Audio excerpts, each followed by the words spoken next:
اور یہ جو مسجد ہے امامہ اس کے ساتھ سنہری کلر کے مینار والی مسجد ہے، مسجد ابو بکر صدیق رضی اللہ تعالیٰ عنہ. یہ دیکھ رہے ہیں سامنے نظر آ رہی ہے سب کو سامنے، وہ سامنے دیکھیں سنہری کلر کی مینار والی مسجد ہے، مسجد ابو بکر صدیق رضی اللہ تعالیٰ عنہ. اور ان دو مسائل کے پیچھے بیک سائڈ پر ایک سفید کلر والی مسجد ہے، اس مسجد کا نام ہے مسجد علی رضی اللہ تعالیٰ عنہ. اور یہ سامنے دیکھیں 6 نمبر گیٹ بھی آپ کو نظر آ رہا ہے، نظر آ رہا ہے سب کو. تو یہ 6 نمبر گیٹ کے قریب ہے یہ مساجد. اور غمامہ یہ جو مسجد ہے، غمامہ کہتے ہیں بادل کے ٹکڑے کو. کسے کہتے ہیں؟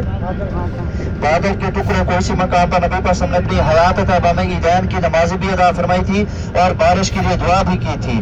ابھی آپ کے ہاتھ نیچے نہیں آئے تھے کہ بادل کا ٹکڑا آ گیا اور چھم چھم برسنے لگا.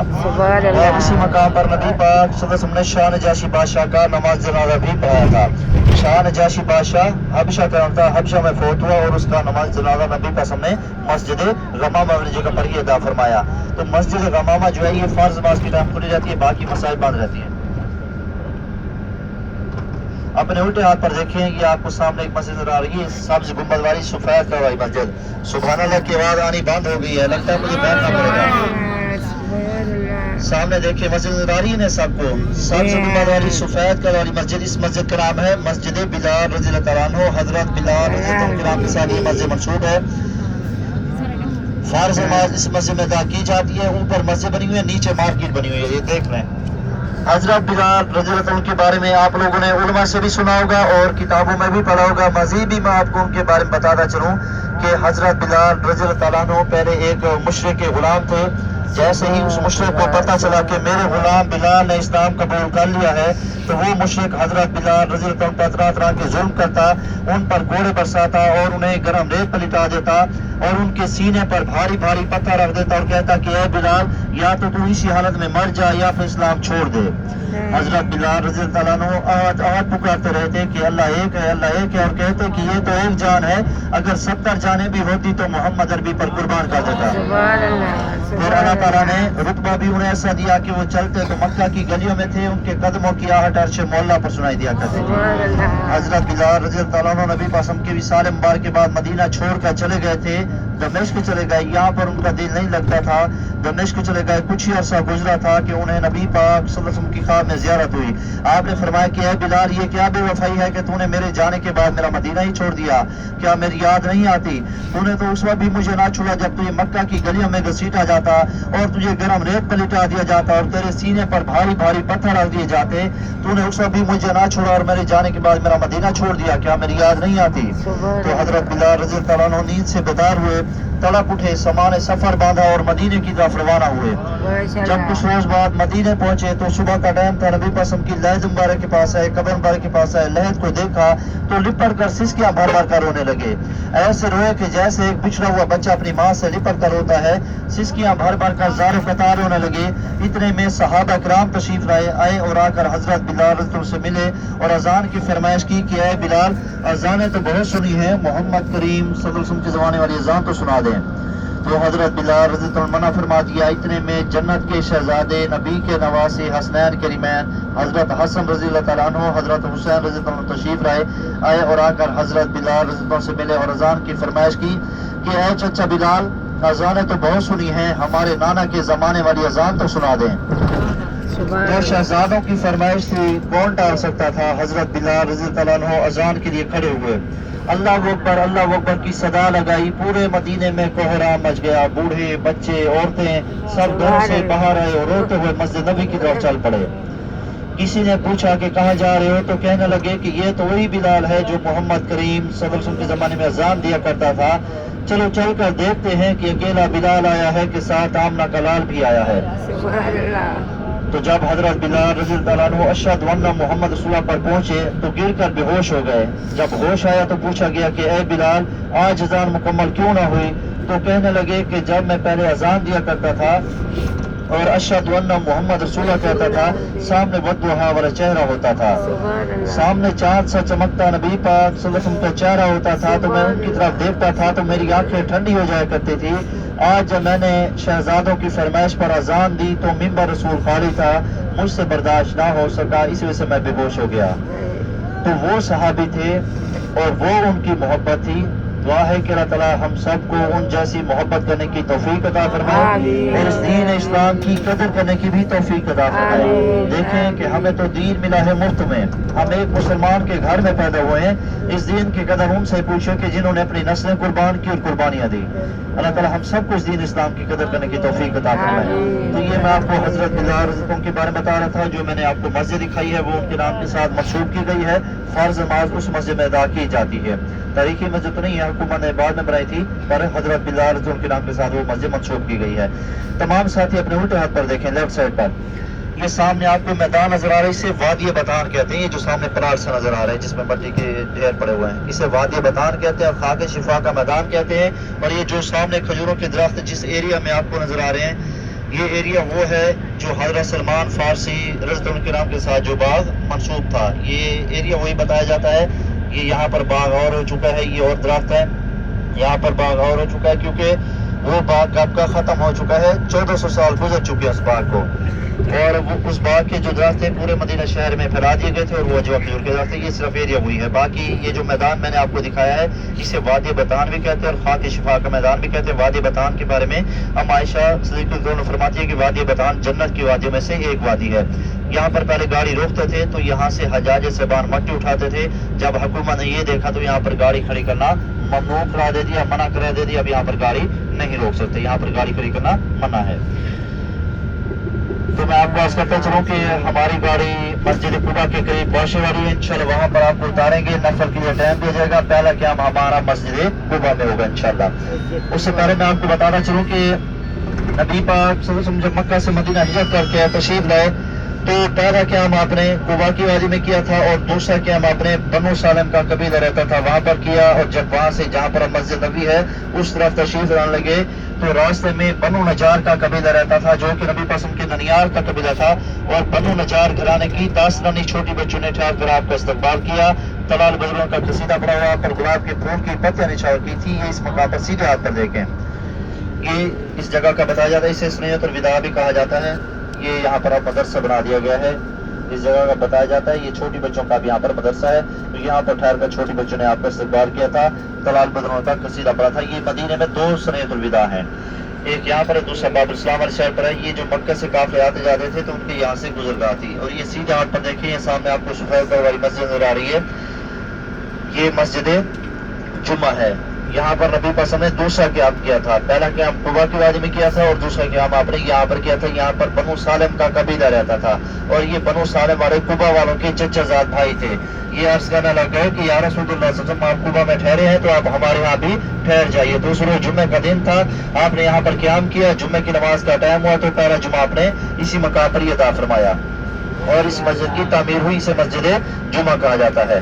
جمعہ کی وحی مکہ میں نازل ہو چکی تھی، آپ ہجرت کر کے تو پہلا جمعہ آپ نے باجماعت اسی مقام پر یہ ادا فرمایا تھا۔ مسجد جمعہ اور مسجد بنو سالم اس کا نام ہے، ٹھیک ہے۔ تو یہ مسجد اکثر بند رہتی ہے۔ ہماری گاڑی مسجد قباء کے قریب پہنچ چکی ہے، انشاءاللہ یہاں پر آپ کو اتاریں گے، نفل کے لیے ٹائم دیا گا۔ مسجد قباء کے بارے میں تمام صاحبان توجہ سے سن لیں۔ مسجد قباء دین اسلام کی پہلی مسجد جس کی بنیاد تقویٰ پر کی گئی، کس چیز پر کی گئی؟ تقویٰ۔ دیکھیں اب کچھ ساتھیوں کے جو ہے نا جواب آنا بند ہو گئے ہیں۔ مسجد قباء جس کی بنیاد تقویٰ پر کی گئی، تقویٰ کہتے ہیں پرہیزگاری کو، پاکیزگی کو، گناہوں سے بچنے کو تقویٰ کہا جاتا ہے۔ اس مسجد کی بنیاد تقویٰ پر کی گئی، اور اس مسجد کی جو سنگ بنیاد ہے، اس مسجد کی پہلی اینٹ، اس مسجد کا پہلا پتھر وہ نبی پاک صلی اللہ علیہ وسلم نے اپنے دست مبارک سے اپنے نبوت والے ہاتھوں سے رکھا تھا۔ سبحان اللہ۔ نبی قسم کے بعد جبکہ بعد دیگر صحابہ کرام نے اس مسجد کی تعمیر فرمائی۔ جب یہ مسجد تعمیر ہو گئی تو صحابہ عرض کرنے لگ گئے کہ یا رسول اللہ صلی اللہ علیہ وسلم ہمارے جو مکے والے بھائی ہیں وہ تو ہم سے نیکیوں میں بڑھ جائیں گے، وہ تو وہاں پر عمرے کریں گے، طواف کریں گے، صفا مروہ کی صحیح کریں گے، نیکیوں میں ہم سے بڑھ جائیں گے، اور ہمارے پاس اتنا استطاعت نہیں ہے کہ ہم وہاں پر بار بار بھی جا سکیں۔ تو نبی قسم نے فرمایا کہ صحابہ کہ میرا جو بھی امتی، کیا فرمایا کہ میرا جو بھی امتی آئے گا اور آ کر اس مسجد میں 2 رکعت نفل ادا کرے گا اسے 1 مقبول عمرے کا ثواب ملے گا۔ تو انشاءاللہ آپ تمام ساتھی اس کی بھی سعادت حاصل کرنے والے ہیں۔ آپ نے یہاں پر 2 رکعت نماز تحیت المسجد قباء ادا کرنی ہے،